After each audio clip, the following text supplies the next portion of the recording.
Happy Halloween, everyone, and welcome. Today we are talking about the invasion of the Godmen. Is Earth being invaded by otherworldly beings? And so what we're going to do is we're taking a look at this Christian video that was put out in the 90s. And it's in a series called Pagan Invasion. And we've watched these before. One of them was about how they were, talking about the dangers of New Age and witchcraft. And another one, appropriately enough, was talking about the dangers of Halloween. And this one, they're talking about the dangers of those people who claim to be God and how they're invading and trying to destroy Christianity and all that. And I think it's very appropriate because, of course, we know that we claim to be God. So they're talking about us. But they are going to be, I haven't watched this video. I've just skimmed through it really fast. And I see that they talk a lot about Hinduism, because in Hinduism, there is that idea that we are all God. So I think a lot of this video, like how in one of the videos they were focusing a lot on Wicca and New Age, I think in this one they're going to focus a lot on Hinduism because of that claim of being God. I think, though, I haven't seen it. We're going to see. And I want to remind you all that we're going to see how it goes. Hinduism is a huge step up from Christianity. But there are some negative things about Hinduism. Hey, Joel, thank you so much for that super chat. I appreciate it. But it's a lot better than Christianity for sure. So let's just start this and see where it goes. It's going to be good because these videos are always just crazy. They're just always, talking about the most ridiculous things. So let's start. Let's just get right into this. And of course, we have to watch the intro. Alpha Omega TV Productions. And this intro, I just love this intro. It's so jammin'. And it's like a DMT trip. So get ready and prepare yourself for Cutting Edge Films ride. I love this scary music that plays.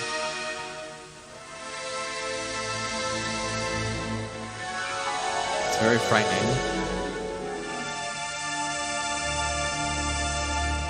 Oh my god, so many intros. Get ready for the drop.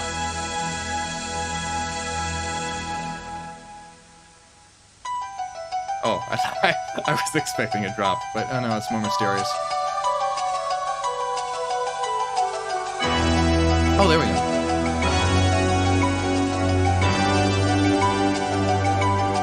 I swear this is a DMT trip.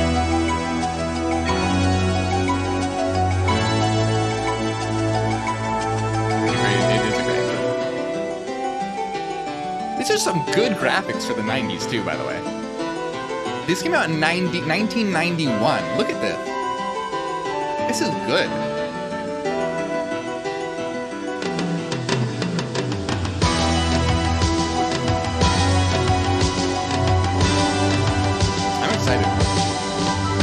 We haven't done one of these in a long time. Look at the courtyard. Those drums, though. It's a very long intro. It's very, very epic. Look at this. Approaching the courtyard, going in. Oh, we didn't. Why did the drawbridge lower? We didn't even go through it.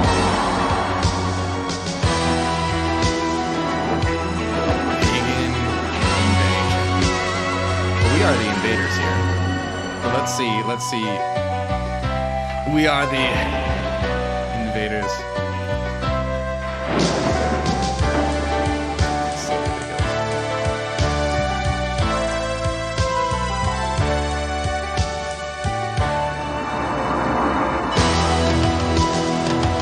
I am looking at the comments a little bit better. Oh yes, the crystal ball masks.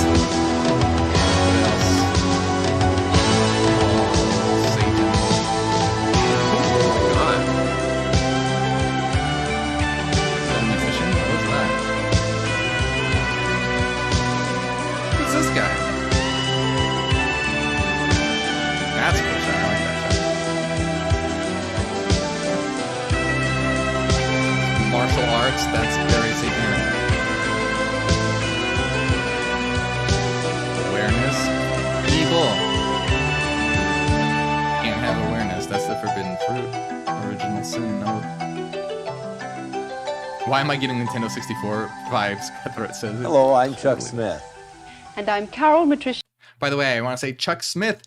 See, I grew up in a Christian household, right? And I was shown one of these videos, not the whole thing, but part of it, like the Halloween one. But Chuck Smith we would listen to him so much. Like, this guy was the guy. He in the radio, his books, constantly Chuck Smith. And this is subtitled in Spanish. Anyway, that, just so you know, that voice of this guy is triggering. Let me tell you. Shiana, welcome to this edition of The Pagan Invasion. For over a century, an ever-increasing spiritual awakening has attracted millions of Westerners to an Eastern philosophical and religious worldview. One vehicle used to spread the message to America and Europe has been an endless procession of India's elite priesthood, who are said to have experienced the secret knowledge of the universe and become transcended. Well, that's pretty badass. All right, secret knowledge of the universe, transcendence. Now, you know, I did skim through some of this videos, and I think it's good though, because from what I understand, like, I skipped through it, right? I just saw different sections, and I think that they're going to show some different, like, New Age stuff and some cults. And what I really want to get across to you guys too, even though these people are crazy. Hey Raymond, thank you for the support. Is I want to point out to how people can, right? Because we are gods, and we are transcendent, and we do understand existence to the best of our ability. But there are a lot, and that's why I always tell people, be careful of the occult, be careful of esoterica, because there's good stuff there, but there's a lot of people who are really manipulative. So what hopefully we can talk about a little bit today too is how people can use the idea of being God and being transcendent to still manipulate people. So you have to be careful. Just because someone's going around saying that, oh, you know, we're all God and you can transcend the physical world and all that, there's a lot of people who are going to screw with you still. So it has to be really careful. So anyway, we'll get into that, I'm sure. They are known as the masters, swamis, gurus, and yogis. Hinduism, which is the religion of India, is based on the evolutionary premise that the universe has existed from the beginning in the form of forces, and that over time those forces have personified themselves as gods and goddesses. Hinduism then regards the elite priests, known as the Brahmins, as a part of God. And within this framework, the priest... Now, this is very true. Now, I want to say, though, that Hinduism is extremely vast and extremely broad. It's really impossible to just give one definition of Hinduism because it's so vast and so broad. But for the most part, yeah, this is, and especially the particular Hindu tradition of Advaita Vedanta looks at Brahman being the ultimate reality, which is just a singular consciousness that everything is a manifestation of, including us, and that we are individuals and have individual souls known as Atman. But we as Atman must realize that we're Brahman. We realize that is what we are. So right at the bat, I want to say Hinduism is a lot better than mainstream Christianity and all that. It's really cool, and the culture's really, I really admire, like, Eastern culture. I feel very connected to it. It's very, very interesting. I admire it a lot. That being said, though, just to be clear, there are some negative things in Hinduism for sure. There's a lot of really bad sexism. We might get in talk about that a little. I don't know. But on the outset, I just want to say it is definitely a step up from Christianity. That's for sure. And understanding things. So let's just go. Is seen as the equivalent of God, or in some instances, even greater than God.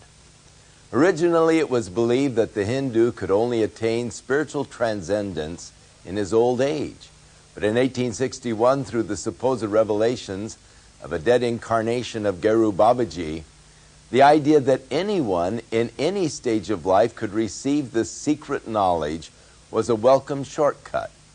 A revelation indeed, that was to be popularly received in the West through the teachings of subsequent gurus and God-men. The first such master, Swami Vivekananda, entered the United States in 1892 and officially introduced yoga and Hindu philosophy at the World Parliament of Religions in Chicago. His attempt to present Hinduism as science shocked his American audiences, many of who considered Hindu occultism an abomination. But despite the seeming setback, Vivekananda's persuasive disciples ran with the analogy and have successfully propagated the message of paganism as science to the nations ever since. One of the most acclaimed of India's God-men, due to his association with the Beatles during the 60s, is Maharishi Mahesh Yogi. The Beatles encouraged millions of their fans worldwide to meditate their way to salvation through transcendental meditation, a user-friendly technique of Hindu mysticism artfully designed for the Westerner. However, after a few months, the Beatles became disillusioned with their personal yogi and publicly admitted that they had been spiritually duped. And this is an important point. I want to bring out that people can use a lot of deceptive techniques, even though what they're saying might sound good. You always want to make sure that you're thinking for yourself, you're examining things by logic and reason, and things like meditation and whatnot, that can help you get an interesting experiential, phenomenal, logical experience of reality. But using reason, using logic is extremely important. And that's, one has to be very careful not to get duped by these individuals, because that's the thing, is that we talk about having a higher consciousness. You can attain a higher consciousness, but the thing is that some of these people who attain sort of a higher consciousness, like a half higher consciousness, they're not completely all the way there, they'll use it to manipulate people and con people, and you got to really watch out for that. We made a mistake. I think other people are making a mistake to go see you now. That's up to them. And we thought... What? We're human, What do you mean by a mistake? That's all, We thought there was more to him than there was, But he's human. And for a while we thought he wasn't, Thought he was... Nevertheless, the millions already attracted by the Eastern message had swallowed the tantalizing alternative to Judeo-Christianity and had begun their pilgrimage to Eastern persuasion. The use of drugs was another contributing factor to the popularization of the guru, who interpreted the experience of drugs and the experience of Eastern spiritual awakening as one and the same. So you see, there's a lot of truth mixed in with manipulation, and that's why you have to always be so careful with New Age, with the cult, with esoterica. You got to be really careful with this stuff, because you always need to be thinking for yourself. You always need to be using logic and reason. So things like meditation, things like psychedelics, they are very powerful for lifting the filter of the brain and being able to experience certain aspects of reality. Remember, don't do anything dangerous or illegal. But if someone is telling you that, so here's the thing, what is also incredibly important is using logic and reason, being able to be a free thinker, things like philosophy. These are all, also incredibly necessary for coming to a higher consciousness and understanding reality and becoming a powerful individual. And that's really important to keep in mind. It's not just like, people always want easy fixes. And if you're trying to con someone, if you're just like, oh, well, all you have to do is meditate, or all you have to do is pop a pill, well, that's really easy. And a lot of people are going to like that, rather than realizing that reaching a higher consciousness takes a lot of work, takes a lot of hard work, a lot of studying.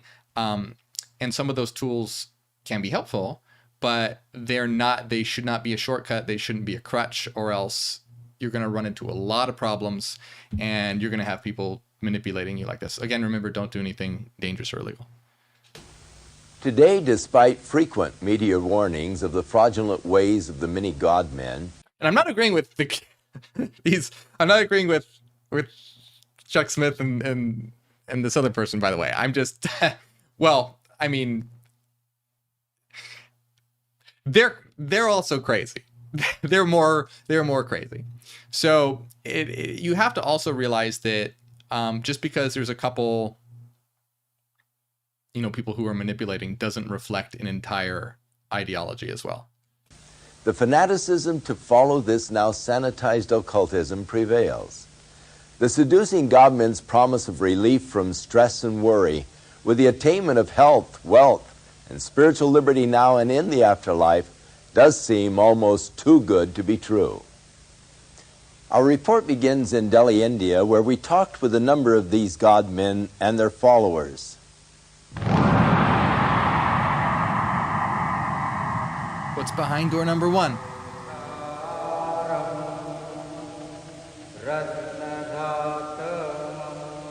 Here in Delhi, India, Guru Darshan Singh, only one of hundreds of gurus, has personally converted or initiated some 15,000 followers. He explains that it is the job of the guru to groom his disciples into the shortest path to salvation. Salvation is the same. But we have various paths leading to it. Some of the paths are long paths, other paths are the short paths. Why is a master then necessary?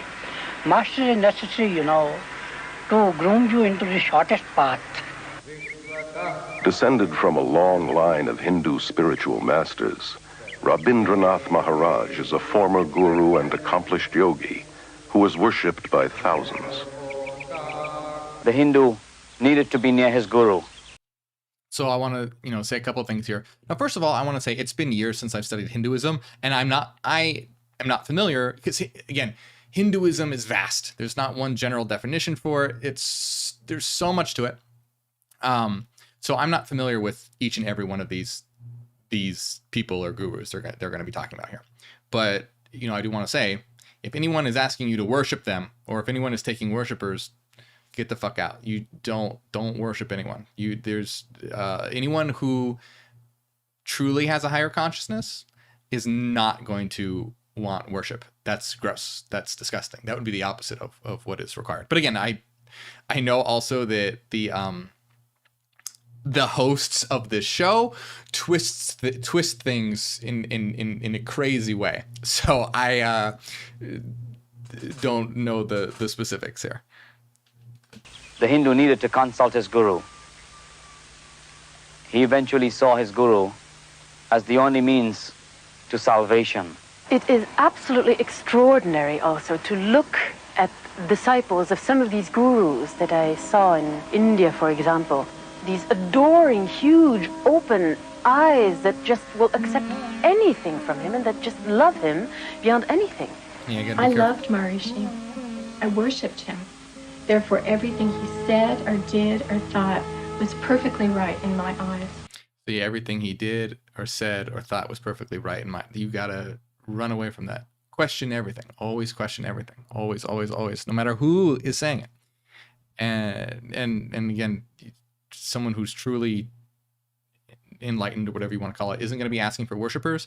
They're going to want you to become better than them. Like that would be that's the greatest thing that any good teacher wants to see, is for the individual that they're trying to give knowledge to become better than them. Like, not to be a worshiper. That's completely the opposite.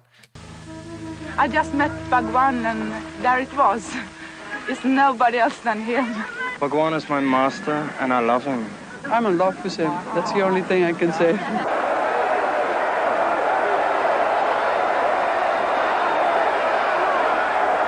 It is a love relationship.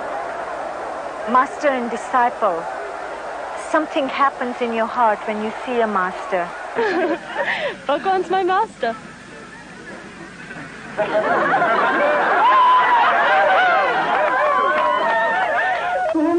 Yeah, Maria says, why call someone their master? Exactly. Here at the Kumbh Mela Festival or Aquarian Fair in Allahabad, India. Like, you should only be master of yourself, not be a master over other people. Is disgusting. Master over oneself. 20 million Hindus gather to witness an endless procession of hundreds of these self-proclaimed godmen.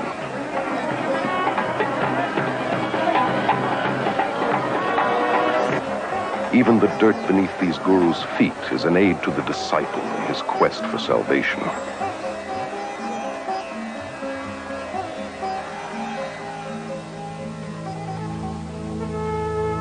This footage was covertly photographed and smuggled out of India.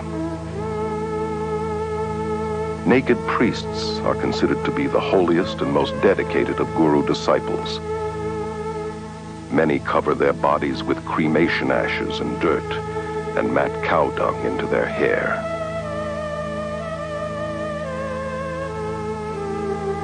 Some are armed and are dependent upon extremely potent drug concoctions. Now, one thing that I want to say again is that remember, there is a lot of shitty stuff that goes on. Remember, though, this Christian video series twists a lot of things as well. So always keep that in mind. They always try and make things look as bad as possible. But there is a lot of shitty stuff that goes on. But I want to make it clear that because this series twist things so much, what they are talking about and showing does not apply to every single sect and type of Hinduism, etc. Like I said, Advaita Vedanta is one that's good, and they have a lot of interesting ideas. But like any of these religions, yeah, there are people who, that's why religion in general is bad. Religion in general is bad, and it needs to be. But you see where these things could be easily fixed. If you have the idea that we're all God and we need to come to know that we are God and become God, that's great. That's fine. But don't take worshipers. Don't have people worshiping the ground that you walk on, etc. So anyway, that's good to keep in mind. They have surrendered everything.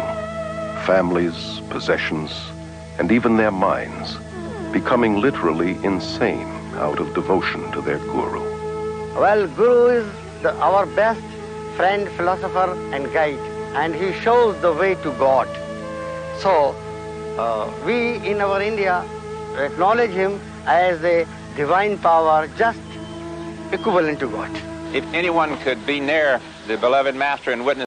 So you see the differences. See, they're talking about, I like that they say best friend and philosopher. That's cool. That's cool. Now, when they say that we see this person as being equivalent to God, well, do you see yourself as being equivalent to God as well? So if you see that person as being equivalent to God, that's fine. But as long as you also see yourself and everyone and all of us as being equivalent to God. If it's not that, and you're seeing this person as being just this divine being that's just so much better than you and above you, and that you have to worship, that's when it becomes an issue. The love, the compassion, the humility, the grace, the generosity. No one in his right mind would not know that this is a walking, talking, living God on earth. In all scriptures, you will find that the Master is the God-incarnated power working on earth. You people that interviewed this gentleman today, I don't think you knew who you interviewed, but you interviewed God. But that is true. That is true. But as long as you realize that everyone that you're interviewing is God. We're all God. So that's the difference. And be careful with a lot of the New Age stuff today, because a lot of New Agers there's a lot of New Age cults and gurus these days. It'll be like, oh yes, I, spoke and channeled the ascended master so-and-so, and I'm here to impart this information to you. And you too can have this information from the ascended master so-and-so for 3 easy payments of $30,000 or something like that, So yes, just there's a lot of stuff you have to look out for all the time. For the Hindu, the guru is all important. The guru is his Lord, his master, his savior, even greater than God. Yes, Guru is greater than God. Carol Matriciana is a... I wouldn't say greater than God. I don't know what's... Philip, that's very nice. Thank you. There's no one greater than what we are. journalist and author of the book Gods of the New Age.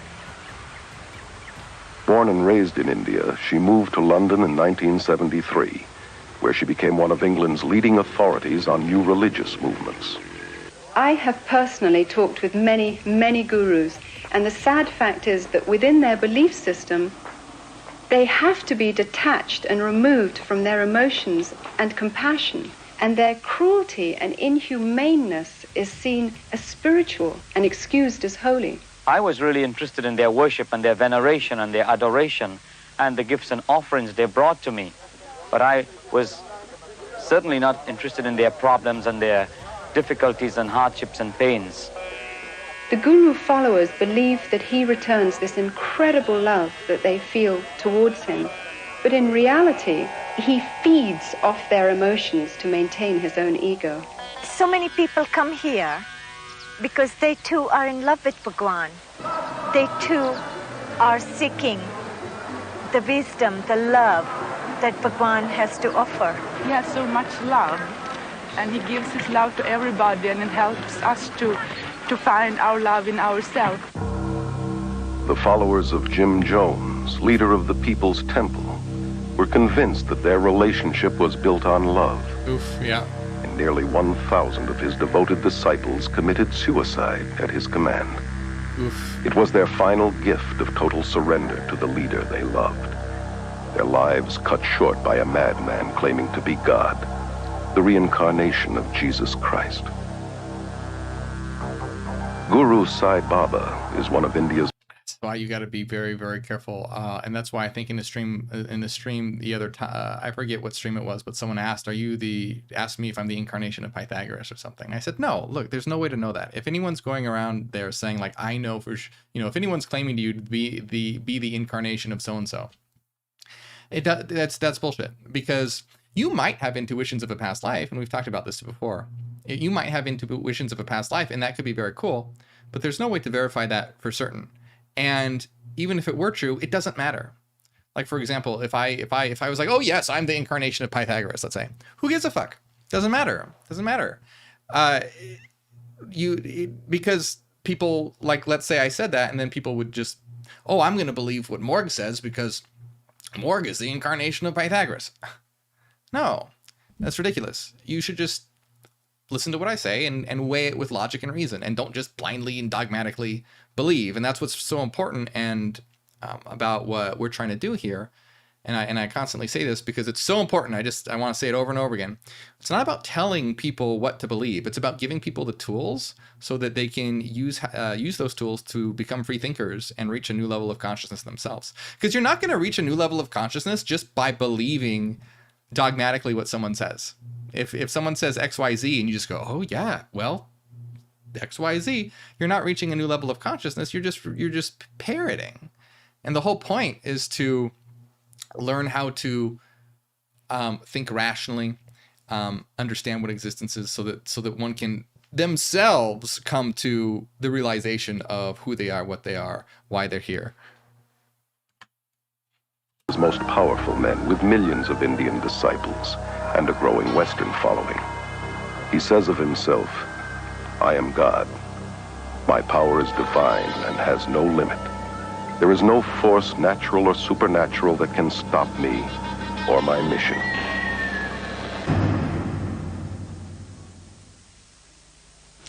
Tal Brooks spent 20 years exploring the occult. His quest ultimately took him to India, where for 2 years he was the top Western disciple of miracle-working super guru Sai Baba. Tal is now an author and president of the Spiritual Counterfeits Project based in Berkeley. I recently asked Tal to share his thoughts concerning his encounters with Sai Baba. Sai Baba claims to be God on earth. I mean, his full claim is that he's a Messiah. The word that he uses is avatar, which would be on the level, as far as he's concerned, of Jesus Christ or Ram or Krishna. So he claims to be a full incarnation of God. Sai Baba, according to the whole concept of avatars, claims that he was perfectly in the ocean of Brahman, of light, that the Eastern view of who God is, the static eternal, and that he willed himself back into birth. Now see, because you can see where some of this is you got to be careful, because some of this is right in that we talk about this a lot. When we talk about Gnosticism as well, what's the true reality? The realm of pure light, and then they look at bodies as being prisons, and they're all divine sparks that have been trapped in matter. And then you have this idea of Brahman being the fundamental basis of reality, and the idea that one is a manifestation of that. And that is true, but that's what we all are. There's not just this one guy who's like, oh, I'm God because I am God that chose to incarnate, and now you all must worship me. That's what we all are. All of us are. There's nothing that is not us. Everything is us. Everything is what we all are. So that's the case here. And but this is important to remember. What were some of the things about Sai Baba that attracted you to him? I believe that Sai Baba was God. When I was in the core of his, so are you. Inner circle group. I mean, I was his top Western disciple for a while, a period. I believed that he was the embodiment of God on earth. And the sheer charisma and presence and power of Sai Baba was of an order of magnitude, and I've seen a lot of people. My father was a diplomat, lived in Europe, saw a lot of slices of life, but here was an order of magnitude beyond any normal human ego structure I'd ever seen. I wanted him to be God. I'd had this massive mystical experience in the States, this huge LSD thing, 3,000 micrograms, in which I seemed to merge with the universe and merge with the mind of God, and then read all the Eastern revelations, the Bhagavad Gita, the Ramayana, the works of the gurus.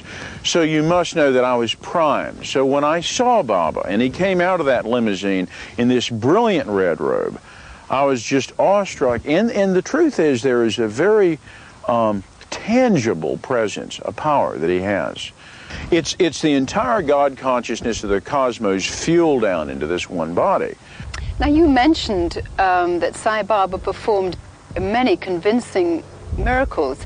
Regarding his miracles, when I first saw him, I told you that I was in a state of incredible readiness. And in a sense, I'd had this huge experience that now needed to be validated. And I read all the Eastern scriptures from the Upanishads out. And now it was time to see it happen. Was this man who claimed to be a God on earth, how would he validate it? Suddenly you had someone who did miracles. Newsweek magazine, a month before I met him, had a one-page on Sai Baba as being India's Christ. Rather than turning water into wine, he turned into gasoline. His car ran out on the desert. He touched it as it was taken out of a well and poured in the tank, and he drove off. All right, look. Anyone telling you they're turning water into gasoline, run the fuck away. Anyone telling you they can do miracles, load of bullshit. Don't believe it.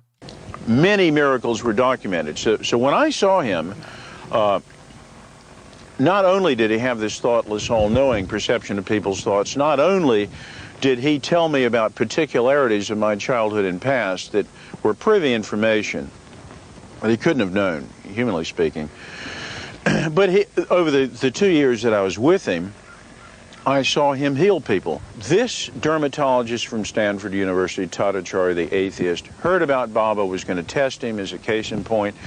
He flies to India. Baba already knows his name. Ah, Dr. Tatacharya, you've just come to get yourself healed.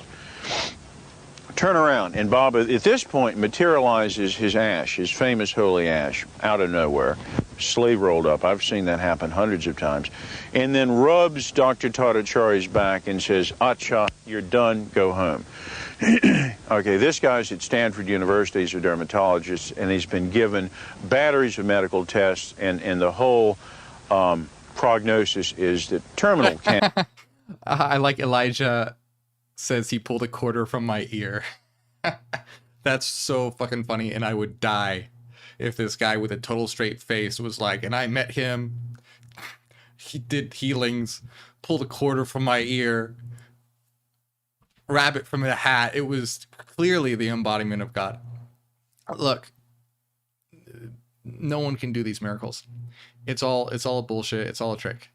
if someone could really do these miracles, look at this day and age we live with TikTok and everything is recorded, information travels. If someone could do these miracles, if someone could read your mind, if someone could make things appear out of thin air, they would be the most famous person in the world. They'd have leagues of scientists studying them. They would have it wouldn't be this, there would be no question. And they would be clear, like it would be clear as day. There'd be documentation, there'd be video, there'd be tests done, and it wouldn't just be this hearsay sort of thing, or a couple people saw it, or while someone was tripping on acid, they were like, wow, he made the dirt appear out of nowhere, you know. So anyway, cancer, but the kind that metastasizes so that the cells are all over the body. He gets back and there is not a trace. I'm sorry, but some of your high-order stage magicians would have a problem doing that. There was a group of Italian scientists there 8 years after I left him. It was in one of the Italian newspapers with journalists. It was a clear day, and they said, for instance, can you do something meteorological with the weather? And Baba said, looked up, and there was a rainbow across the sky. And all this kind of thing. He would pick off a tree cherries that can only be found 700 miles away in Kashmir, mangoes, different fruit from the same tree. You know, one time I'm with him, he materializes a handful of laddu, Indian candy, this big, bam, baseball-sized chunk of laddu appears, and I eat it, okay? This is really amazing. So he's making candy. I mean, that's not far. Okay, I was just kind of laughing about pulling a quarter from your ear, but making candy appear is not that far off. I mean, can you imagine? He's like,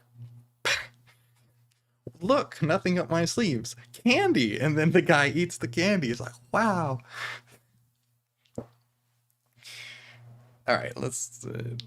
So, again, the miracles he claims to be his calling card, but to someone who is a devotee of that belief in God, it shows that the mind is indeed one with the cosmos. The consciousness is in every atom, every molecule, exactly what New Agers are believing now, exactly what Shirley MacLaine is saying. And let me tell you, just because the universe is a manifestation of mind, and that we are all eternal minds, and that it's a reality of frequency, does not give one the ability to make candy appear. Let me be clear. Let me be clear, just in case anyone has any misconceptions, okay? That what we talk about here, you know, reaching a new level of consciousness, it does not give you the ability to manifest candy. I know that might be disappointing to some of you, but it's important to know now so you're not disappointed. And out on a limb, exactly what Jose Arguelles was trying to do in the harmonic convergence, and that is to control reality by thought. And so Baba's miracles are attempts. I mean, they're more than attempts to people. They're the outward evidence that he is one with the universe and that he's controlling all of reality, and therefore he's God. During the filming of Gods of the New Age, we had no problem getting gurus and their disciples in India to admit that they believed that they were actually God.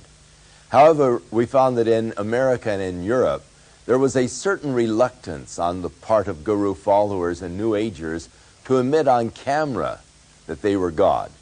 That's interesting. So did he say,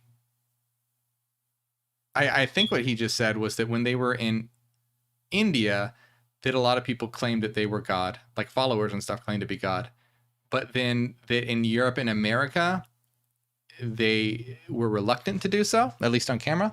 That's interesting because, of course, Indian culture really grows up with that idea that one is a manifestation of God and of the divine, which is really cool. I like that a lot, by the way. And like I said, it's kind of these people are horrible. These you know, people who promote their version of their Christianity, their mainstream religion, right? They're of course going to pick the absolute worst things.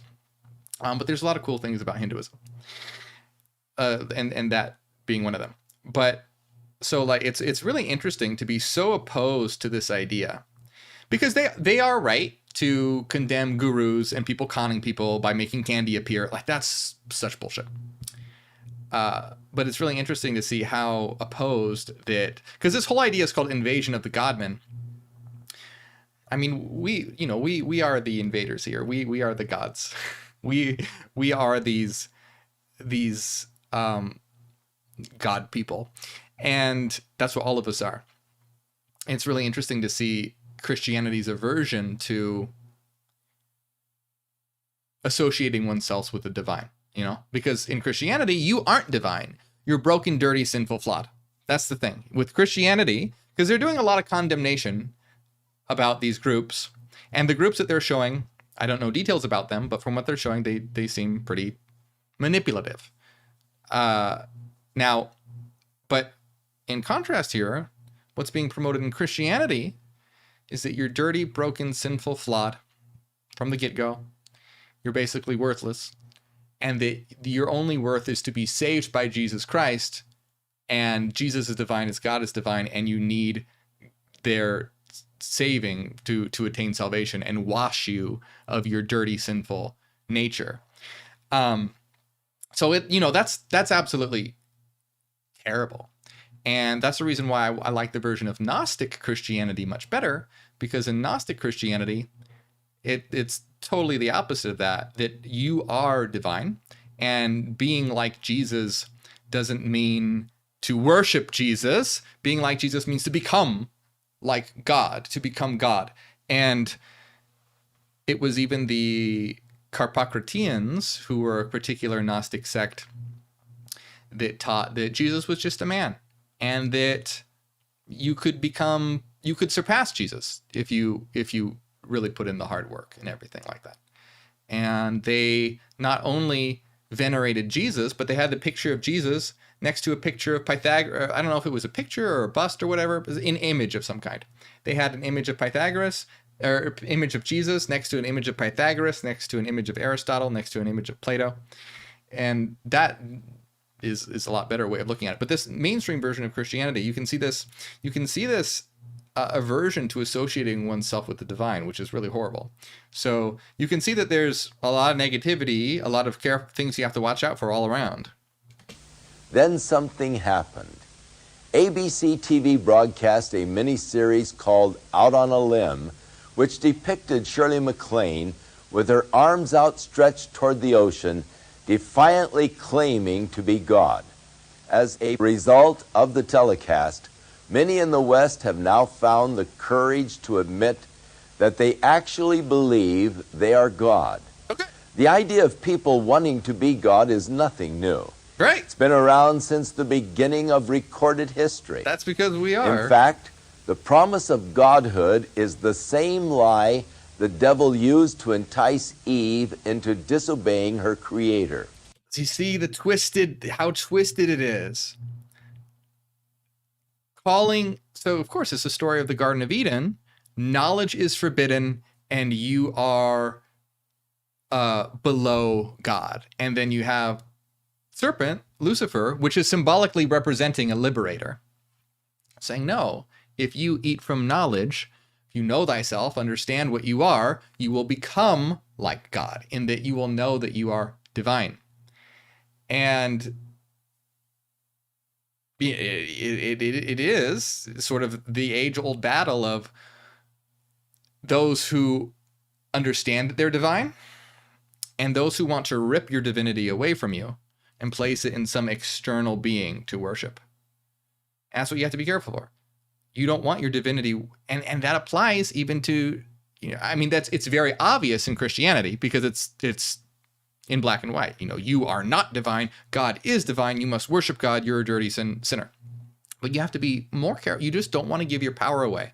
I talk about how humans always want to give their power away. And even in New Age systems, it's like, oh, well, I'm going to give my power away and worship this guru or worship this ascended, or worship this master or something. You want to be really careful not to give your power away, but realize that you are that power. Gurus use this same lie today, calling themselves God and promising godhood to those that follow them.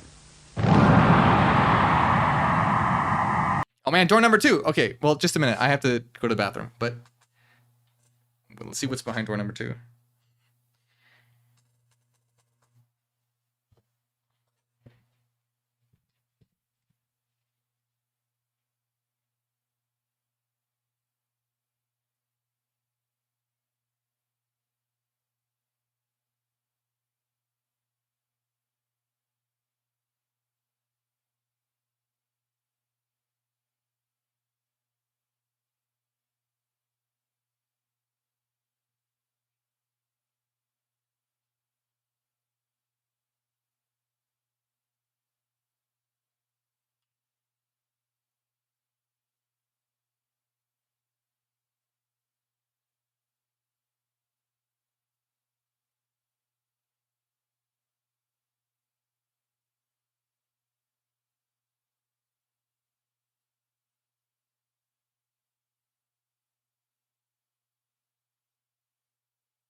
All right. Is this the right one? Is this the right? Nope, it's not. Oh, Benny Hinn was a nightmare. I did get a laugh when he knocked over. Yeah, Benny Hinn was... Ooh, yeah, not good. For those who don't know, Benny Hinn was a Christian faith healer, and he was a big con man. Big con man.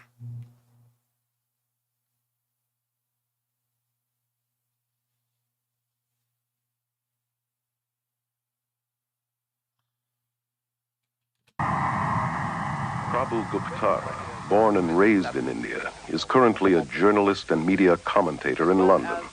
Gurus are going to the West because of 2 reasons. First, of course, they want to convert people. They want them to become followers of their own religion, in some cases themselves. And secondly, because they feel they have something to offer. What these gurus have to offer is a family, a community to belong to, which they don't have. Dr. Os Guinness, an Oxford scholar and noted world lecturer, is author of the bestseller, Dust of Death. One of the deepest longings in the modern world is for a sense of meaning and belonging, sense in their lives and sort of stability in their worlds. And people, having not found that in the West, are hungry for it. And reacting against the West, they're backing into the arms of the East without looking at it straight. Ed Senesi is a... It is true that we're in that age of nihilism and lack meaning and lack purpose. And this is specifically because of the rise of materialism, scientific materialism, and capitalism have really stripped meaning from this life. So it's true that people have purposelessness and meaninglessness, and it's rampant, and it's decaying the world in so many different ways. But it's very, very wrong to go towards something toxic just to try and fill that void with something. You know, they talk about filling that void with, oh, like it's so bad to go to these gurus, and it is. But also, that's the same thing that people do with Jesus, right? They're like, oh, well, Jesus gives my life meaning. It's the same thing. So regardless, religion in general is bad. Because, again, know thyself. Your purpose, your meaning is within you. It's within us. It's not in a guru. It's not in Jesus. Not in some external God. It's within you, and it's within us. A former member of the International Society of Krishna Consciousness, known as the Hare Krishna movement. For 3 years, he was editor-in-chief of their magazine, Back to Godhead. The attitude toward the family in the Hare Krishna movement is very unfortunate. The family is seen more or less as a necessary evil.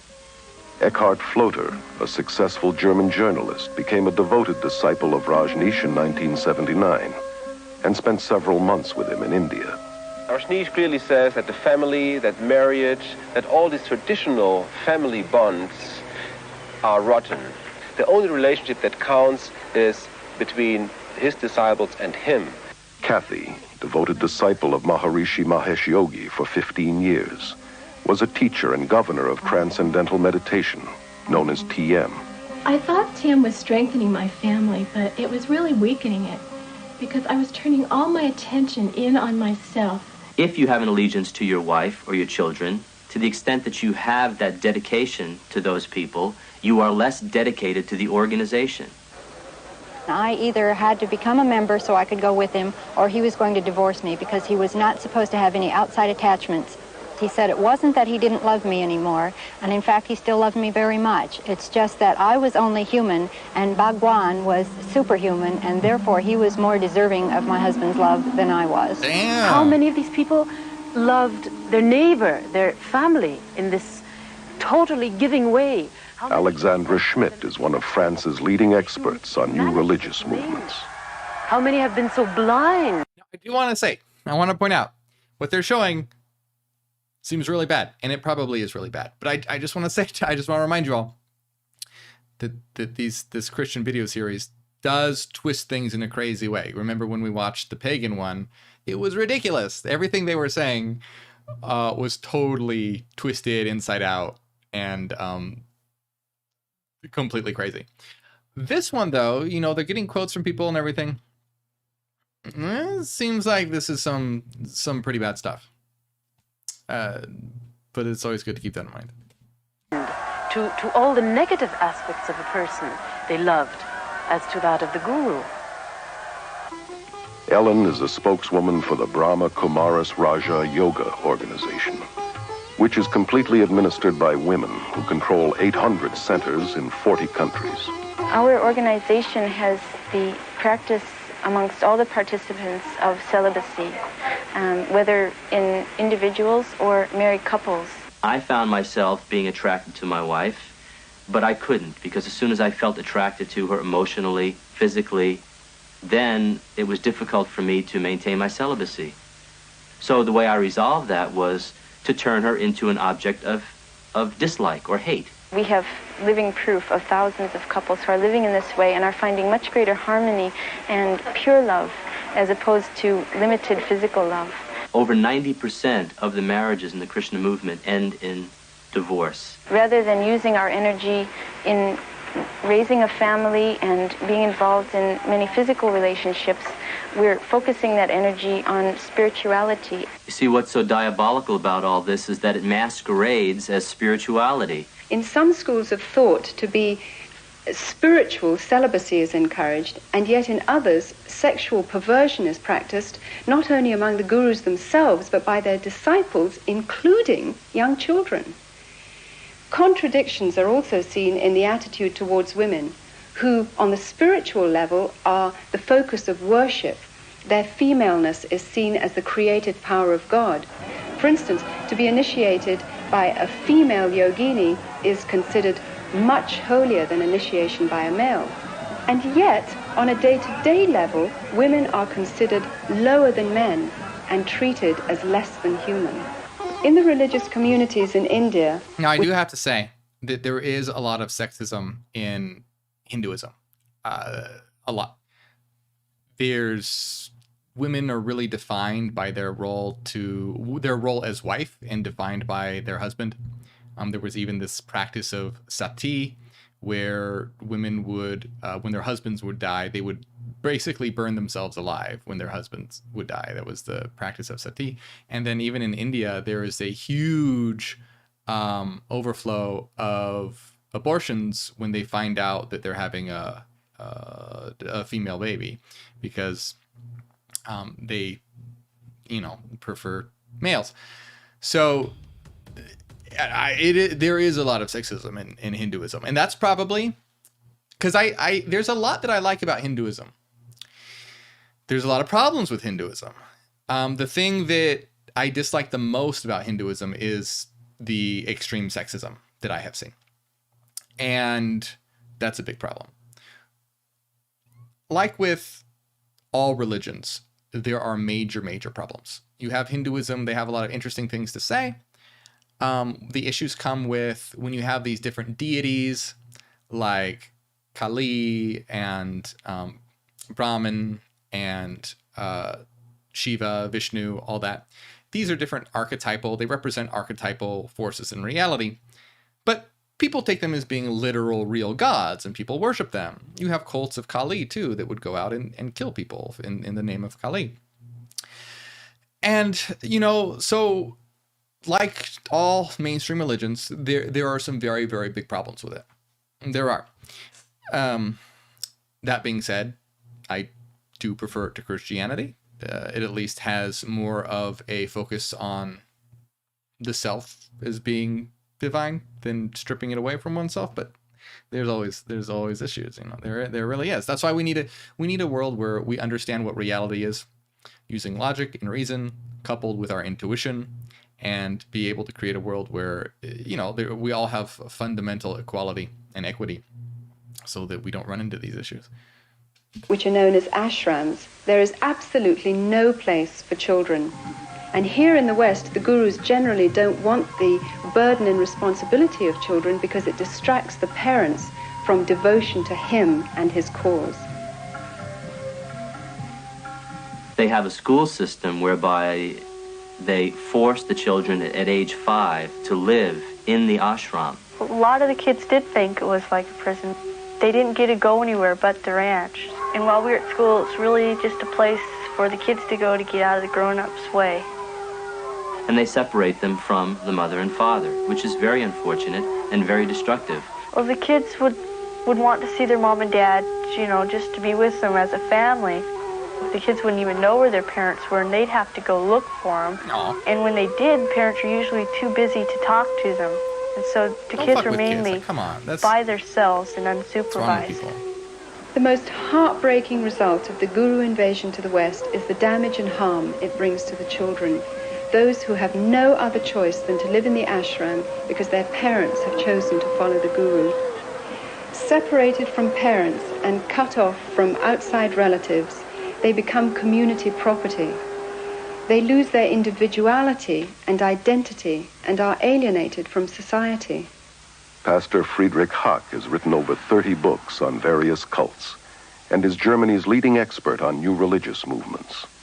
Children brought up in a cult are only educated to follow the commands of their leaders. They never experienced freedom. They never experienced a responsible life where they could have their own choice, where they could follow their... See, but here's the thing that pisses me off. This is what makes me so upset. You have this Christian pagan invasion criticizing how they're indoctrinating children, which they should criticize that because that's terrible. Yet that's exactly what happens in Christianity. In Christianity, children are taught from birth that they're dirty, flawed, sinful, broken beings. And this is pushed into their head every single day. I mean, I'm sure a lot of you know, a lot of people who watch my channel have RTS, religious trauma syndrome. I have RTS, I have religious trauma syndrome.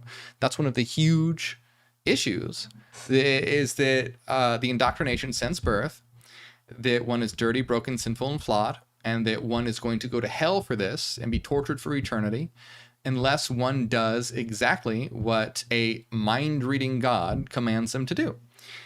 So really, it's like, who's the one pointing the finger here? That finger should be pointed back at you, because you're right, that is terrible. But look who is saying this.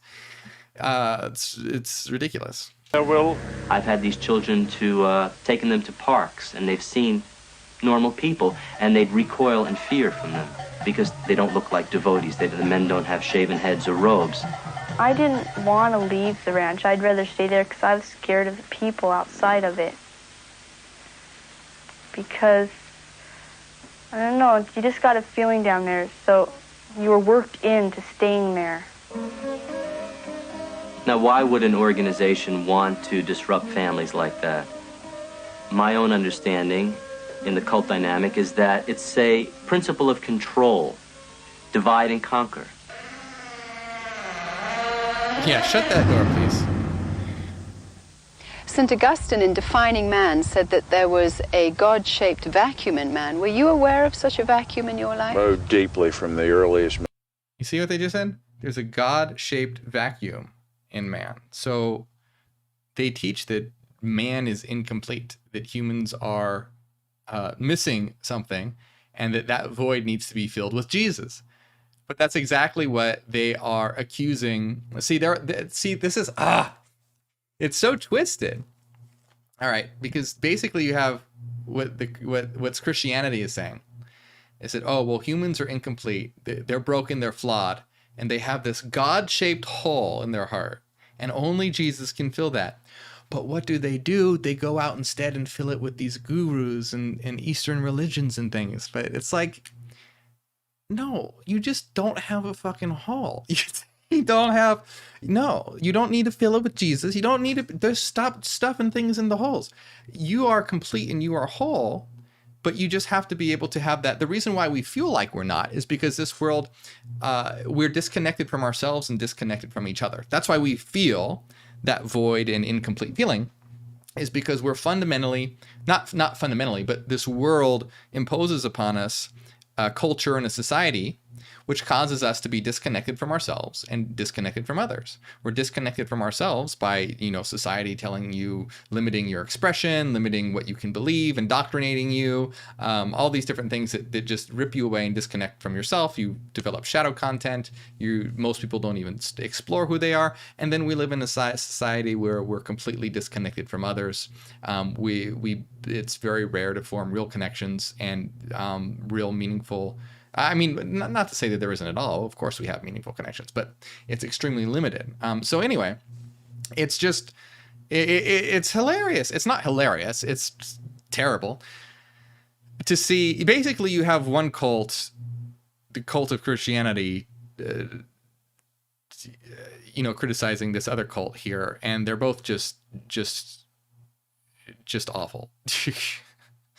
And so what it seems to me, by the way, from what I'm getting, it doesn't really even seem like they're talking much about Hinduism or criticizing Hinduism. They're specifically criticizing cults that have used a Hindu ideology. So that's what it seems like they're doing here. They're not really talking about Hinduism itself, but more like cults that have used Hinduism to gain followers and manipulate people. Moments I could think. Unless we're absolutely shallow people, there is something in us that wants to know why in the world are we here? What is ultimate truth? We want to settle this issue. And I think Augustine's statement is key. We do have a God-shaped vacuum. And we learn later that we are made by God in the image of God, and we have a deeply spiritual impulse to know. You see how...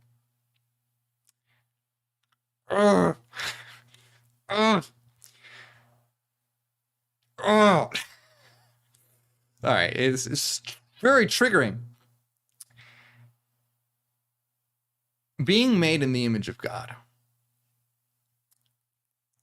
It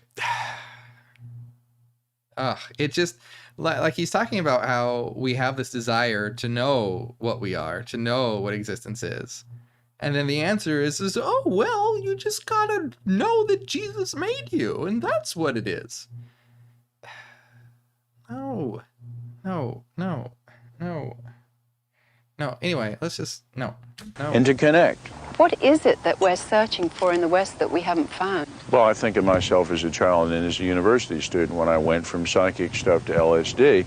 There was a vacuum there frankly, Wait. He was a university student who went from psychic stuff to LSD, and then there was a vacuum. I just want to get this history of this person correct. Most Christian churches, most of them seemed empty and irrelevant. They seemed vacuous, and many of the pastors didn't even believe in what they claimed to believe. So I think there's been, even the Bible talks about a great falling away, and a falling away of belief and a falling away of purpose. And I think people pick up on that. I think that's why Shirley MacLaine has gone out on a limb. She's gone into the New Age. I think the reason they suddenly see this enthralling, colorful, exciting alternative where they can have their cake and eat it too. They can be God, and they can do what they want to. There's no such thing as sin. And in the Eastern system, you can...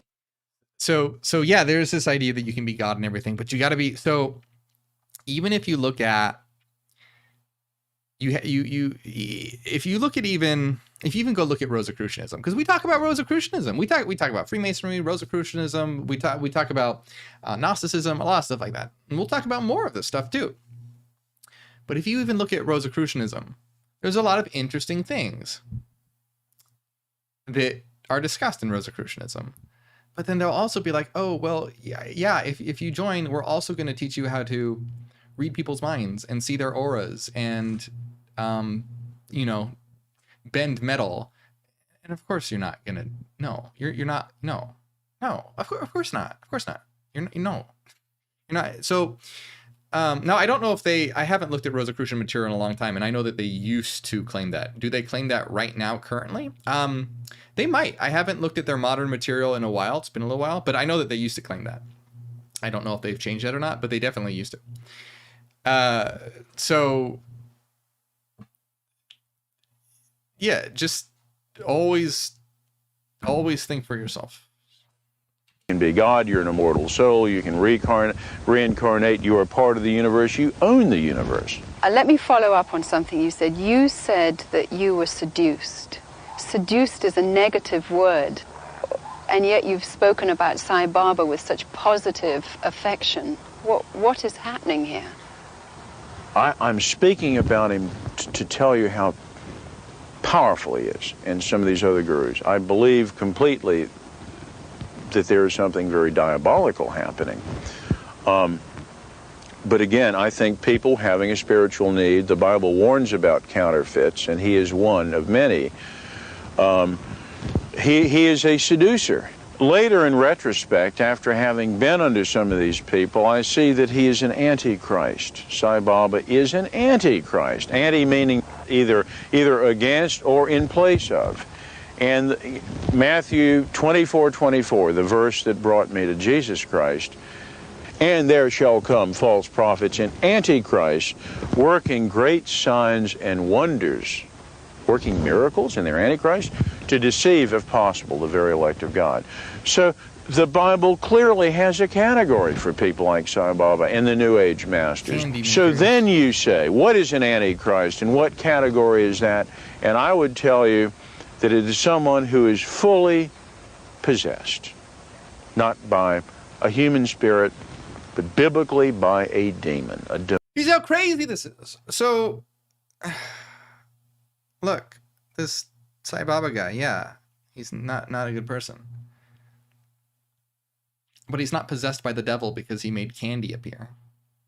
You see, this guy, this person, thinks that this individual is possessed by demons because he made candy appear.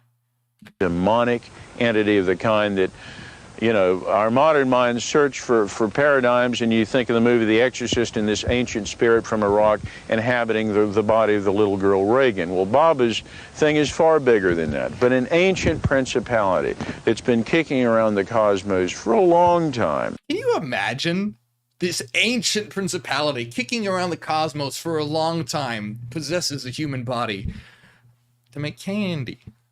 That is in this body that hates Jesus Christ, that hates God. It knows God. And therefore Antichrist, instead of doing miracles, claiming to be God, like the devil in the wilderness with Christ saying, worship me, usurping God.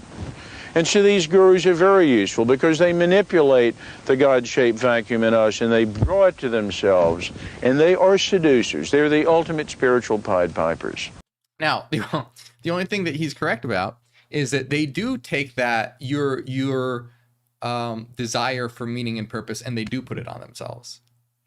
And that's why I'm always like, people are always giving away their power. But you don't want to, it's not to give it to Jesus either. It's you. It's you. It's you. It's you and it's us. It's you and it's us. It's you and it's us. It's you and it's us. And everyone's always like, oh, but it's God. Oh, but it's an ascended master. Oh, but it's Mother Earth. Or, oh, but it's this. Oh, but it's that. No, it's you and us. That's it. That's all it is. It's you and us. And as soon as humanity wakes up and realizes that, we can start building a better world. And it can happen anytime. You know, it's anytime we can do this. I came back from India having seen the miracles of Sai Baba, and I learned now that they were satanic miracles. They were done by demonic empowerment. And I don't believe God is dead on the throne and that there are no miracles. I believe there are legitimate works of God now. He hasn't dried up on the throne and died. However, having said that, I think that there's this Same thing was in the early church, that you had side-by-side real acts of God and counterfeits. And I really worry about media manipulators, you know, crying on handkerchiefs and asking people to send in a lot of money to bless them. That betrays the dignity and majesty of God and the Holy Spirit. So you have all these converts, and you have this conversion, and if you're as brilliant as the devil is, you're going to do a direct forked attack on the believers of Christ. And one of the ways you can do it is through signs and wonders, because the devil's been in the signs and wonders game since time immemorial, and people are simple-minded.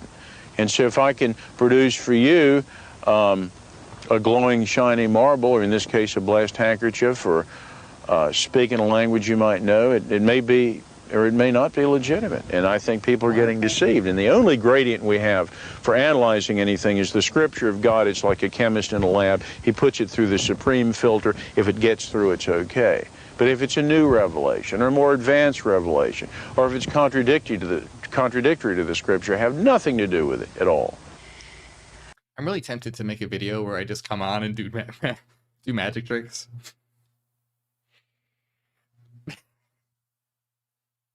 Claim to be the Antichrist or something. I don't know.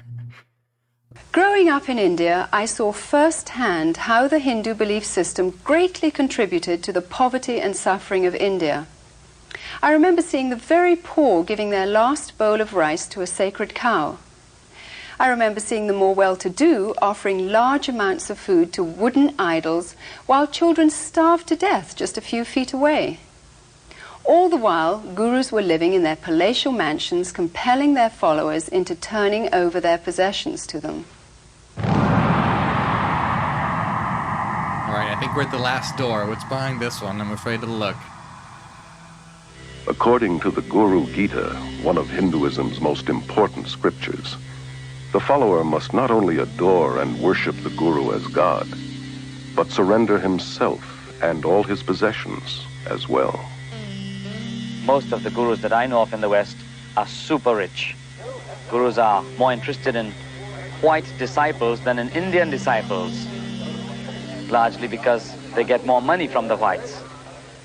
Rob, former transcendental meditator for 13 years, was a TM governor and in charge of teacher training at Maharishi International University. The TM movement is very wealthy. They have land holdings all over the world. They have beautiful hotels in Switzerland. They have university campuses in the Midwest. They have academies on the East Coast, the West Coast. Here he was getting served on silver plates 6 times a day, sleeping on a very soft bed, riding around in a Mercedes.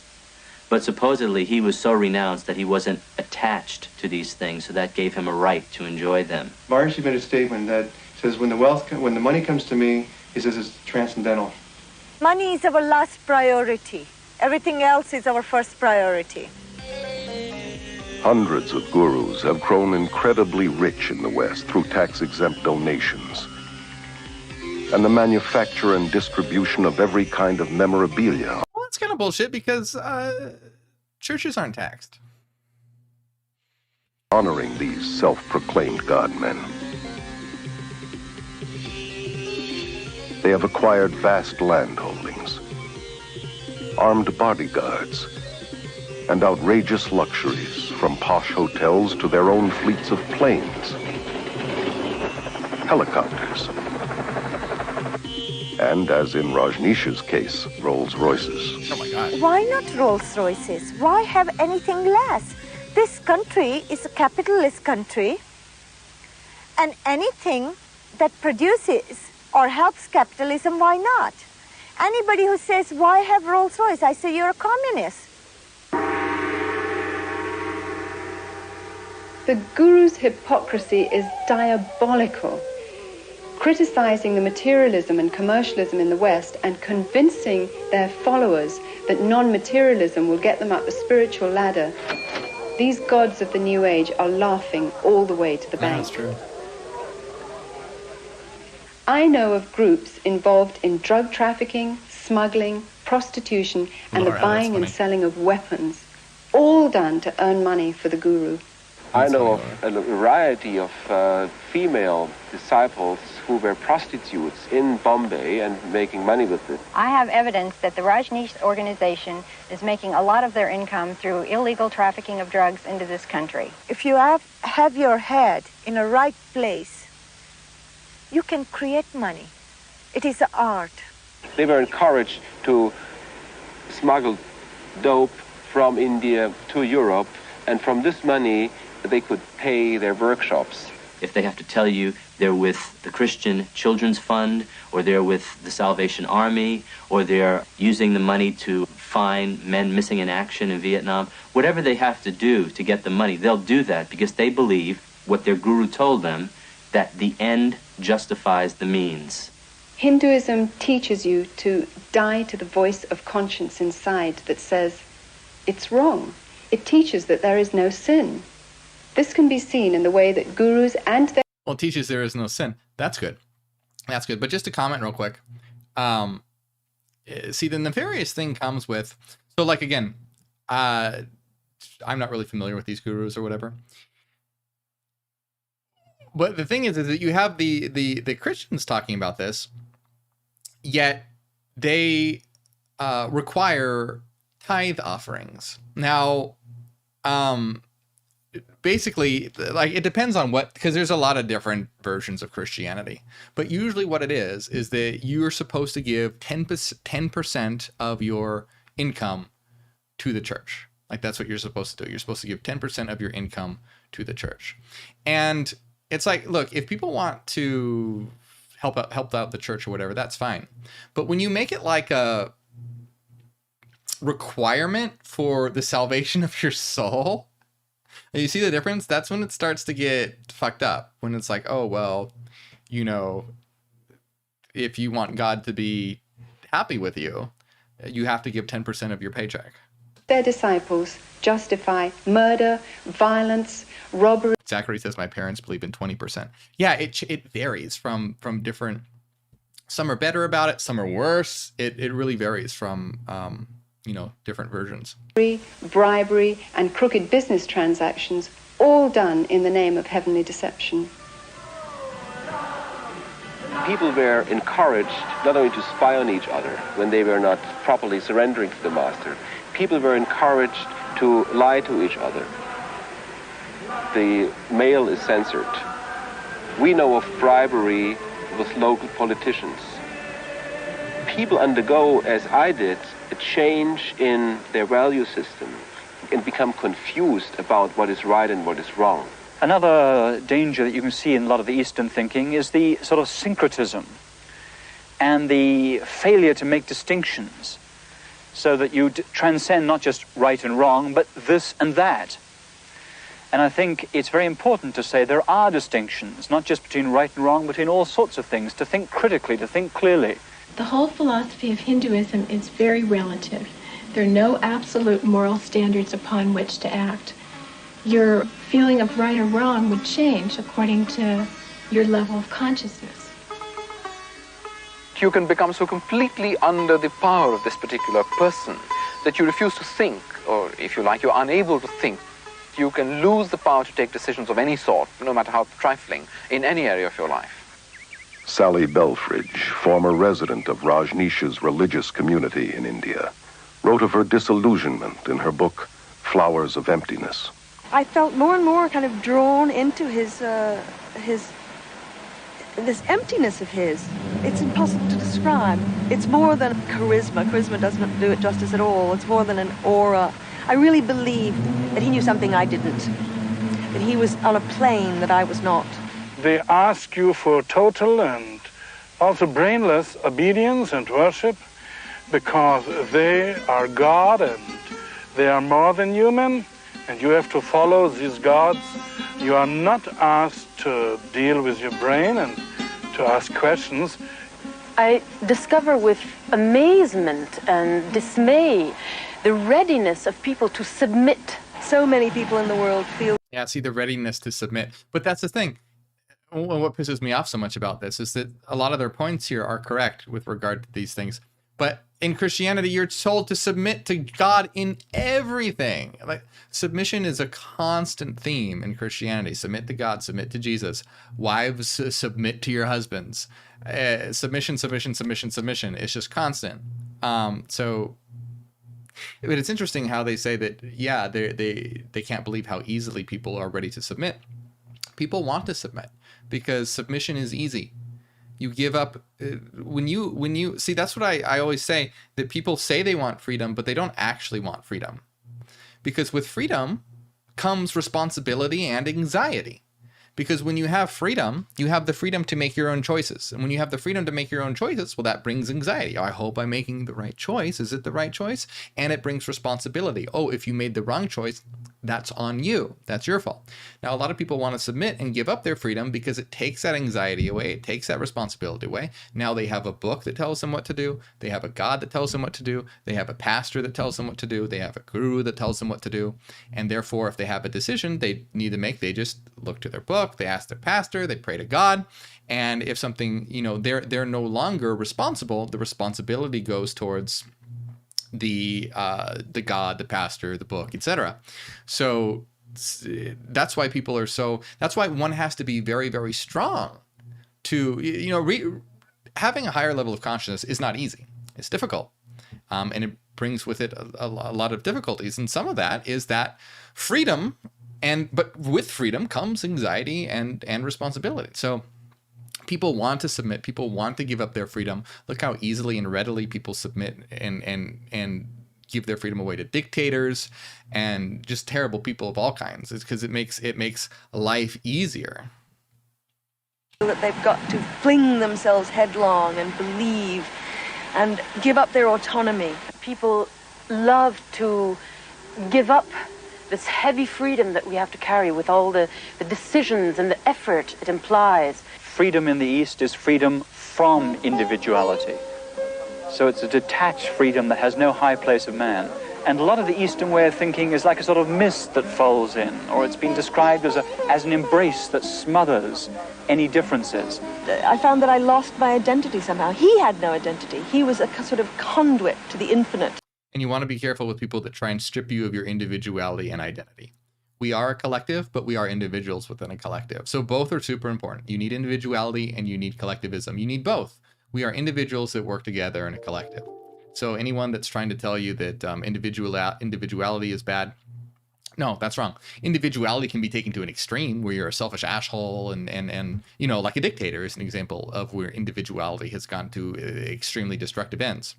But healthy individuality with regard to self-expression and exploring yourself and exploring your life in a way that's not harming others, there's nothing wrong with that. That should be celebrated. And so we need to understand that we are individuals within an interconnected whole. It's really not that difficult of a concept. It's just I don't know, humans have a hard time with these things.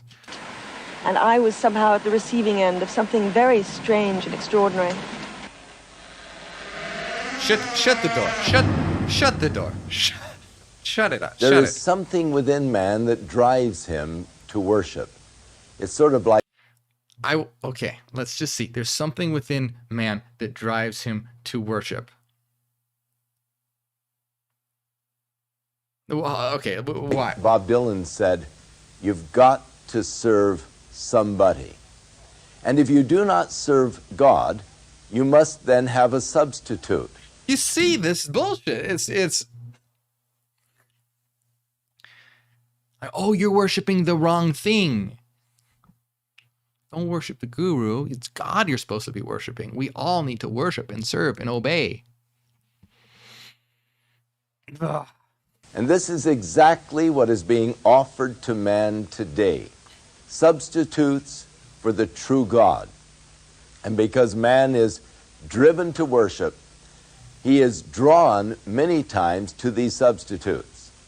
Unfortunately, in the church today, there are many churches that do deny the power of God. And people are looking for reality and power. And thus they are drawn to these Eastern mystical experiences where there is that promise of power. Paul speaks of men who, because they did not receive the truth of God, God brought to them a strong delusion that they would believe a lie rather than the truth. It's amazing to me what people will believe when they've rejected the truth of God. And surely we have observed today absurd beliefs of men, the same thing, heretical believing that so. Man is God or can become God, and the denying of the reality of God. But in the final analysis, the worship of God, the true and the living God, will bring a man into a glorious liberty where the worship of these false gods will only bring you into bondage. Within all of us, there is a God-shaped vacuum. Throughout the ages, man has attempted to fill that void with the things of the world. But it is only through a relationship with our Creator that we can be truly satisfied. Is that what we need? His Holy Scriptures reveal the way in which we can be reconciled to God, and that is through the provisions of His Son, Jesus Christ. Jesus, okay. Gotcha. I'm Chuck Smith. Well, that's it? And I'm Carol Matriciana. All right, bye. Join us again for another edition of The Pagan Invasion. Thank you. Thank you for the video. All right. Yes, very epic. All right. Well, that was that was mildly triggering at the end, not gonna lie. But wow. So yeah, I think it was so upsetting. So that was interesting. So I was imagining that was going to be in general a critique about, or them talking about Hinduism, but it wasn't really. It was them more talking about cults that use some Hindu in Eastern teachings, and I think that what some of the most frustrating things about this is that they're basically saying, oh, don't worship these gurus, don't give away your power to them, worship God, give away your power to God. So, the whole, and I think this is appropriate for Halloween because, oh man, that's pretty scary. That's some frightening stuff. As always, yeah, you shouldn't be giving away your power to anyone. It's yours. You should be working on developing it and creating a stronger, if you just think about it, if you just look at the consequences, if you live a life trying to be a Christian and serving God and serving Jesus, what's the effect on the world? Well, you can see the effect that a lot of Christian groups have on the world. It's been very negative throughout history. I think we can all agree on that. But think about what we talk about, where it's about actualizing yourself, your potential, and your expression, and helping all of us do that together as a collective. Think about think of all the positive consequences that come from that. It naturally results in just a better world, a better life for you, and a better life for everyone. When we make the point of life to make each other's lives and our lives better, and helping each other and growing personally, individually, collectively, together. But let's see what I am going to do. What time is it? Wow, that was late. Okay, so I'm going to hang out in the comments with you guys for a little bit because that was the end of that. So let me bring up the comments so I can see everyone. And goddamn, those videos are interesting to watch, but they are also triggering as fuck, I gotta admit. Let me bring up, where is it? All right. Hello.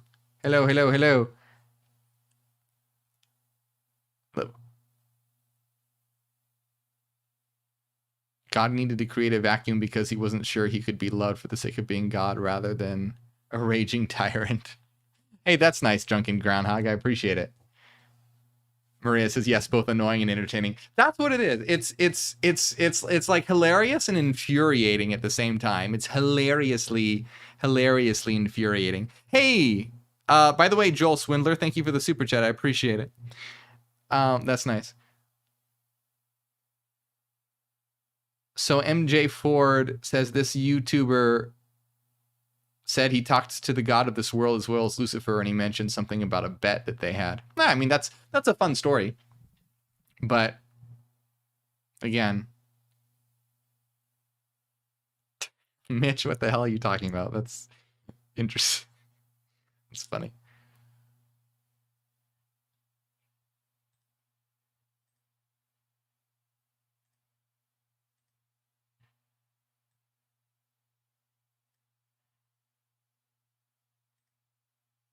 Hey, Betty Spaghetti, happy Halloween. By the way, if anyone is just joining us here today, happy Halloween to everyone. You know, I wanted to put something up.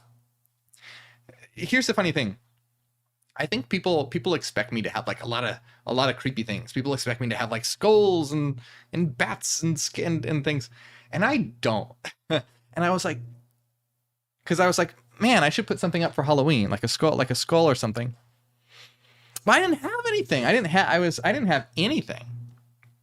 I'm still trying to. Yeah, no, I don't have. Can't think of anything that. Well, I guess I have that Jesus cardboard cutout. That's pretty scary. But I didn't have anything on point for Halloween. Oh yeah, the devil horns, right? One should dress up as Jesus for Halloween. Can't criticize that. Well, Christians wouldn't dress up as Jesus. See, that's the thing is that. Well, it depends what kind of but to dress up as Jesus, I don't know, because at first I want to say that they would consider that to be blasphemous. I think that would be walking the line. I think that you could probably I think you could. I think you could probably dress up as Jesus. Well, but you shouldn't be celebrating Christianity at all, or celebrating Halloween at all. But no, actually, I think you could dress up as Jesus, as long as you weren't blasphemous about it. Wouldn't that be hilarious to go to church, dress up as Jesus, or do like a magic act, turning water into wine and everything?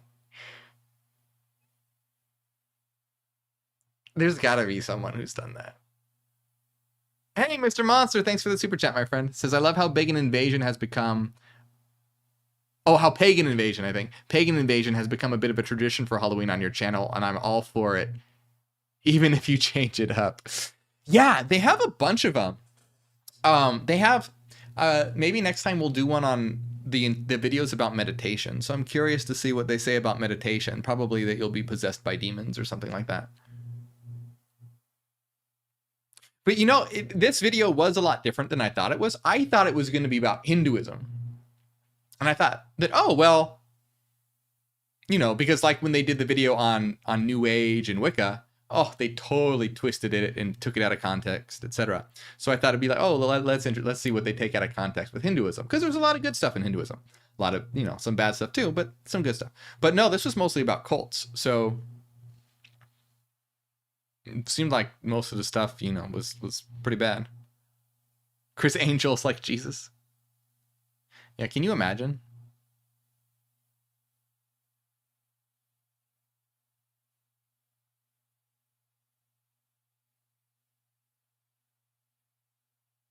Zachary Jones says, the church I grew up in has a clown that does magic. He's actually pretty cool. Turning water into wine was one of his tricks. Whoa. That's funny. I'm surprised. Surprised they did that. Desert Man instead of like off-brand Jesus. This is Desert Man. Is that what you mean? That's funny. What do you mean I'm not Jesus? I'm Desert Man. I agree, Betty Spaghetti. I agree. Hey, good night, Patricia.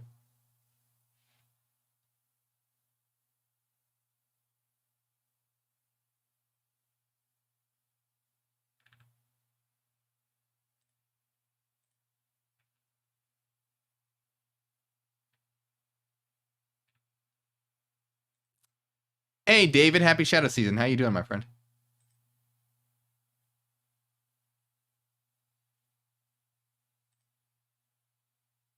Oh, hey, Paul Cherry. I'm sorry I didn't see your super chat. Thank you. And Philip, I said thank you, right? I'm sure I did. Thank you. So nice of you.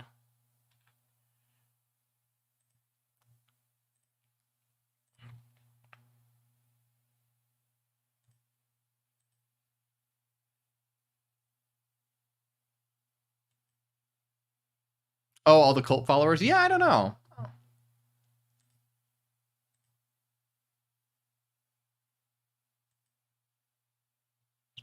By the way, I didn't see earlier. Did any of you dress up for Halloween? Did you do anything over the weekend for Halloween? I wanted to see if any of you wore costumes. I think you probably answered me already, but I didn't see it.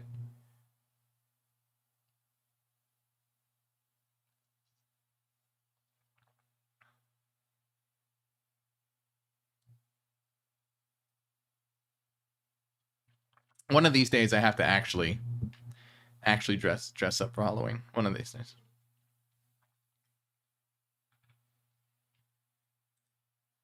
Oh, hey, I'm sorry, Jerome and Charles and Mike and Patricia and Cheeto, Charles again, and David. Thank you all for the stars. I appreciate that. Thank you.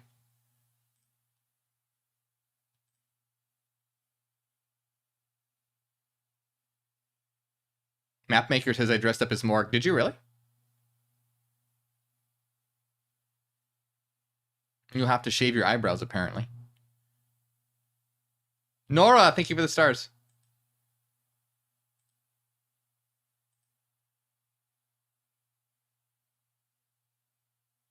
Hey, thanks, Mitch. Glad you like my work. Appreciate it.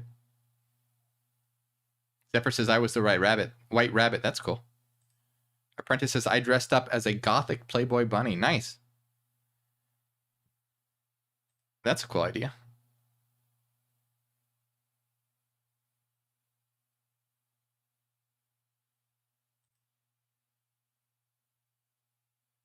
One of these days. What? Changing the smoke alarm battery? Oh. Yeah. I might. Stevie was a ghost and my mom was a hippie chick from the 60s. That's cool. Hey, Drug Beats. See Ivilo from Bulgaria. How you doing? James was Dracula. Nice. It's a classic.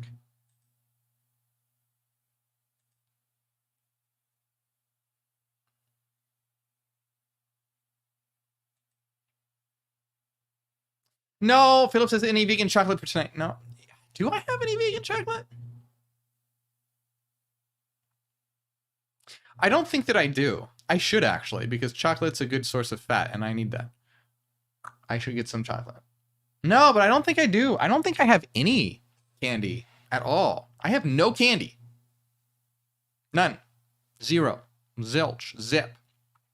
Oh, by the way, I want to remind you guys, for those of you who are members of the Citadel, I will tonight, probably in an hour or something like that, I'm going to post one of my favorite short horror films. It's very, very spooky. It's only 7 minutes. It's real short, but it's very cool. I like it. Well, of course I like it. It's my favorite short horror film. So it's really cool. It's so fucking cool. I mean, I like it. Anyway, I'm going to post it tonight. But watch it in the dark.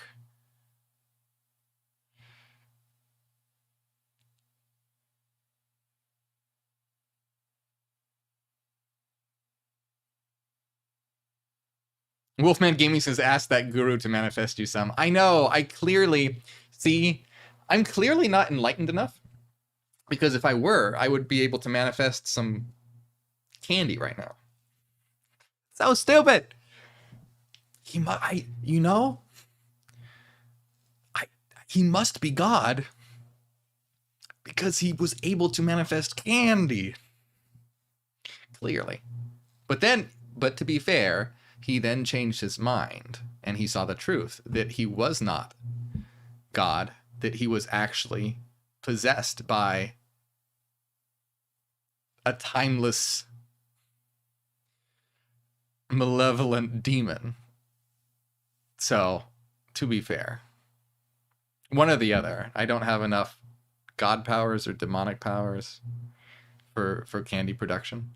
And it probably wouldn't be vegan. That's the thing. I'd probably poof, and then it wouldn't be it wouldn't be vegan, and then because yeah, I mean, I don't know what level you need to be to do that. Some people call deviled eggs angel eggs. That's funny. That's really funny.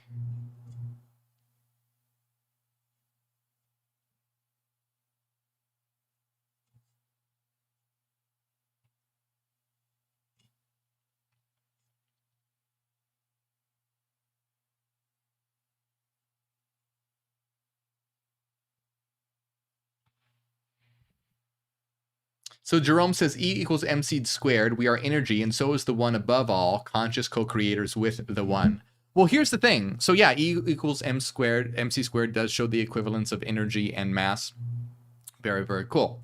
And we are all energy and co-creators. That's right. But there is no one above us, and we aren't co-creators with the one. We are the one. So that's just an important distinction to remember. And maybe you mean that. Sometimes it's just with human words it gets difficult to express, but I think that's important to remember, is that we are the one that is creating. There is no one above us. There is no one that we are creating with. It is us. It is what we are. We are the one, and we are creating. But yeah, absolutely right. We are energy. We are frequency.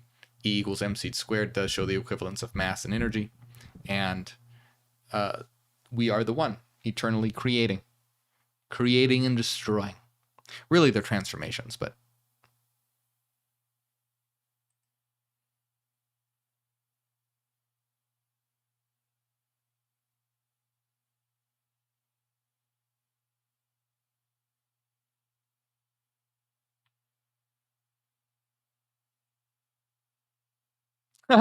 So Laura says, when I worked at the Christian bookstore, if a person's total at the cash register was 666 or anything with 666 in it, they would buy something extra to change the total. LOL.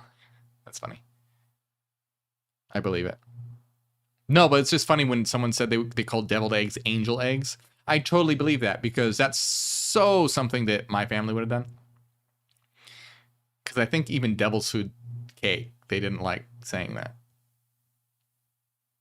So, yeah, that's absolutely something that I'm sure that it has been done.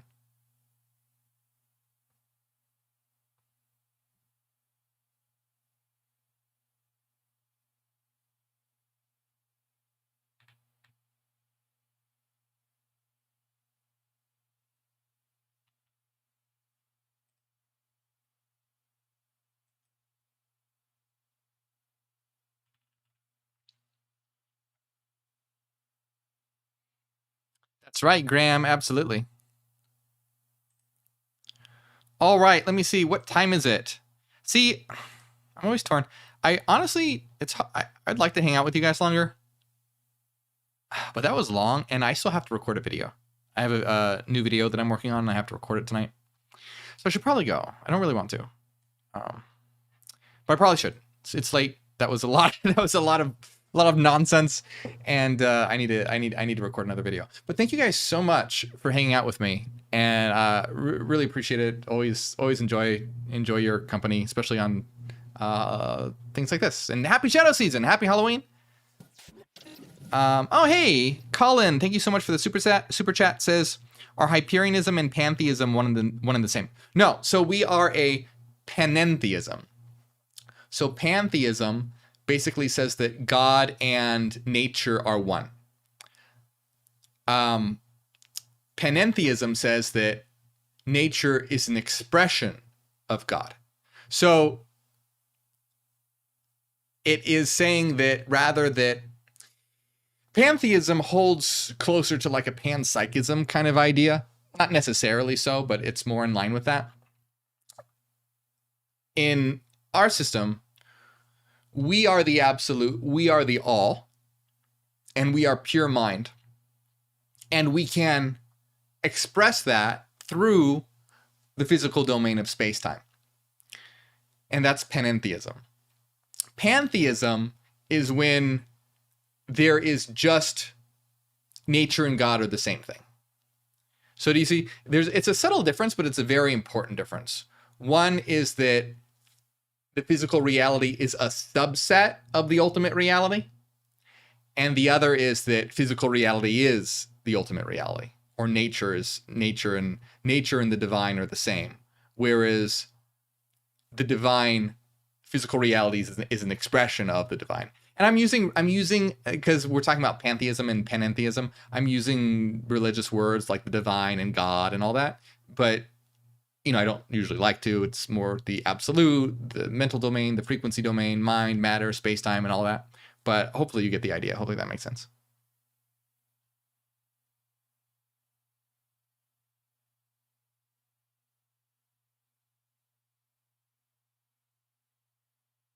Kind of think of it like this. Your dream is an expression of your mind. You are a mind and can create a dream world. But you're also more than that dream world. Even if that dream world doesn't exist, you're still a mind. So that's kind of like panentheism. Pantheism would be just like you are the dream world and that's it. There's nothing other than the dream world. The dream world is you and you are the dream world and that's it. Whereas that's not true. It's that the dream world is a representation of you, but you're also more than the dream world. Same thing with physical reality. Physical reality is an expression of us, but we're also more than that as well. Hey, that's nice, Charles. Thank you. Thank you for helping with the algorithm.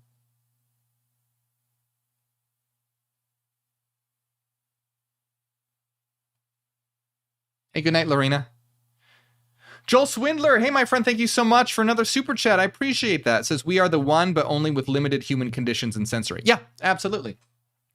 We are the one, but that particularizes itself into a multiplicity and then has individuality in particular localizations and avatars, which limit our experience, which allows us to have localized experiences. So just kind of like when you put on a VR headset, that limits your senses. You're no longer experiencing the outer world. You're only experiencing what the VR headset feeds you, but that's exactly what allows you to experience the VR world. Same thing with our bodies and our avatars. It limits and conditions us and filters us, but that's what allows us to have this experience. So you're absolutely right, Joel. Correct. That's right. Okay, guys, I gotta go. I don't really want to. I like hanging out with you. But I need food. I need to do a video. I need all these things. And hey, for those in the Citadel, check out the video I'm going to post. I really like it. It's creepy though. It's a horror thing. So FYI. Let's see. Huge shout out to Philanthropist. I don't know if you're in here right now. You're probably not. You probably left. But thank you so much. Holy shit.